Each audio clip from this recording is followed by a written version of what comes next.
매일 성경 묵상 나눔입니다. 3월 6일 월요일입니다. 오늘 본문은 마태복음 17장 14절에서 23절입니다. 본문을 읽습니다.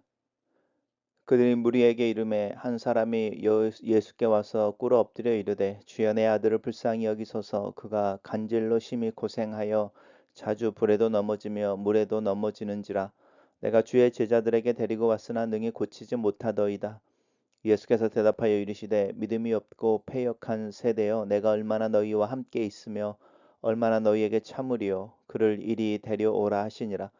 이 예수께서 꾸짖으시니 귀신이 나가고 아이가 그때부터 나으니라. 이때에 제자들이 조용히 예수께 나와 이르되 우리는 어찌하여 쫓아내지 못하였나이까. 이르시되 너희 믿음이 작은 까닭이니라. 진실로 너희에게 이르노니 만일 너희에게 믿음이 겨자씨 한 알만큼만 있어도 이 산을 명하여 여기서 저기로 옮겨지라 하면 옮겨질 것이요 또 너희가 못할 것이 없으리라. 갈릴리에 모일 때에 예수께서 제자들에게 이르시되 인자가 장차 사람들의 손에 넘겨져 죽임을 당하고 3일 일에 살아나리라 하시니 제자들이 매우 근심하더라. 가버나움에 이르니 반세겔 받는 자들이 베드로에게 나와 이르되 너희 선생은 반세겔을 내지 아니하냐. 이르되 내신다 하고 집에 들어가니 예수께서 먼저 이르시되 시몬아 내 생각은 어떠하냐. 세상 임금들이 누구에게 관세와 국세를 받느냐, 자기 아들에게냐 타인에게냐. 베드로가 이르되 타인에게니이다. 예수께서 이르시되 그렇다면 아들들은 세를 면하리라. 그러나 우리가 그들을 실족하지 않게 하기 위하여 내가 바다에 가서 낚시를 던져 먼저 오르는 고기를 가져 입을 열면 돈 한 세겔을 얻을 것이니 가져다가 나와 너를 위하여 주라 하시니라. 오늘 본문은 세 개의 단락으로 나누었습니다. 첫 번째 단락입니다. 예수님께서 산에 올라가서 기도하고 계시는 동안에 산 밑에 있던 제자들에게 한 사람이 자신의 아들을 데리고 왔습니다.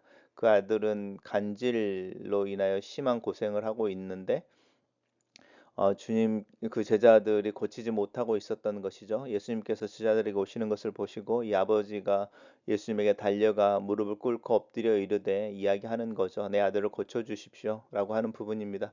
내 아들을 불쌍히 여기소서 이렇게 이야기하면서 이제 상태를 설명합니다. 그러면서 제자들에게 데리고 왔지만 제자들이 고치지 못하더라.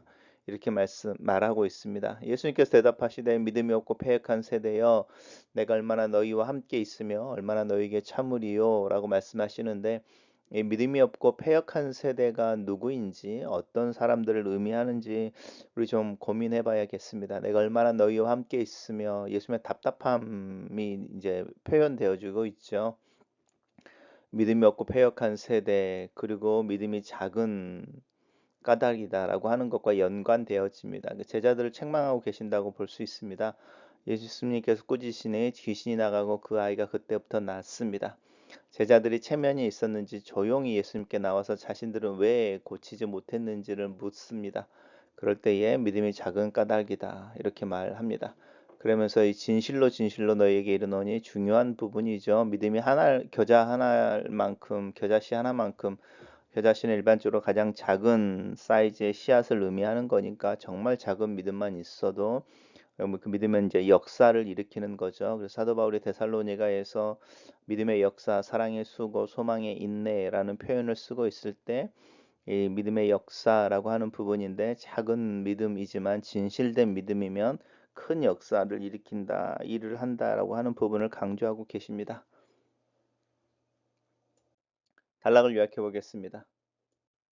예수께서 산에서 내려오셔서 제자들이 고치지 못한 귀신 들린 아이를 고치시고 제자들의 적은 믿음을 꾸짖는다. 이렇게 정리했습니다.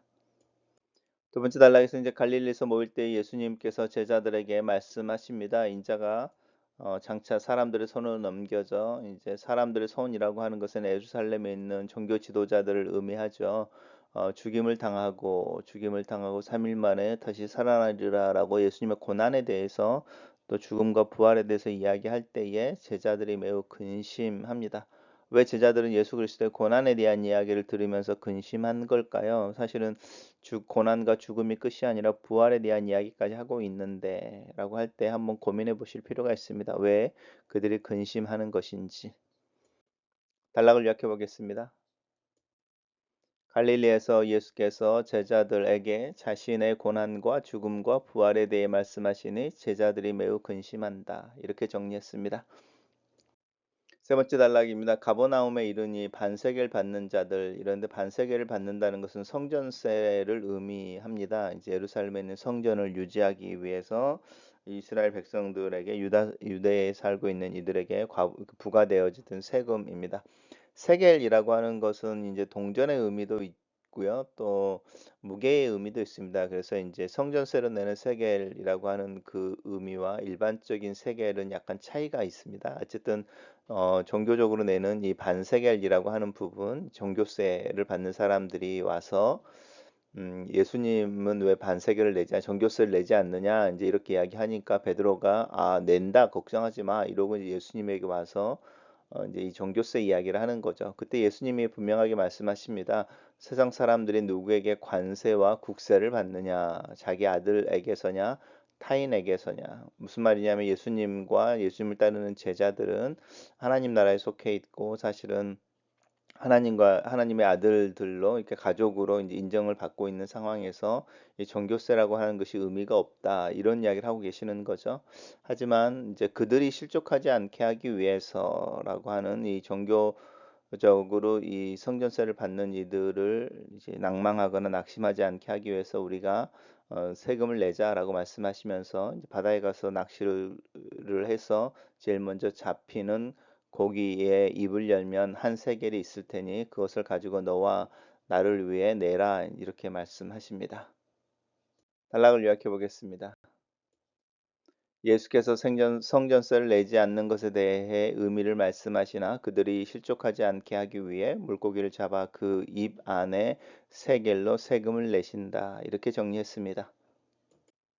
첫 번째 묵상 나눔입니다. 예수께서 제자들의 신앙마저 삼켜버린 불신의 세대, 그 세대에 포위되어 속절없이 위축되어져 버린 제자들을 보시며 좌절과 낙담을 표현하십니다. 제자들은 예수님의 권능을 받아 귀신을 쫓아내고 병을 고쳐왔지만 어찌된 일인지 이번에는 간질로 시달리는 그 아이를 고치지 못합니다.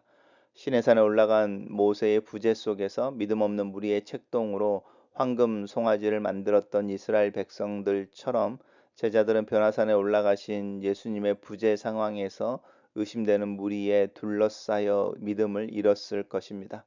여전히 믿음이 없고 패역한 세대에 속한 우리 믿음을 보시고 예수님은 어떻게 말씀하실 것 같습니까?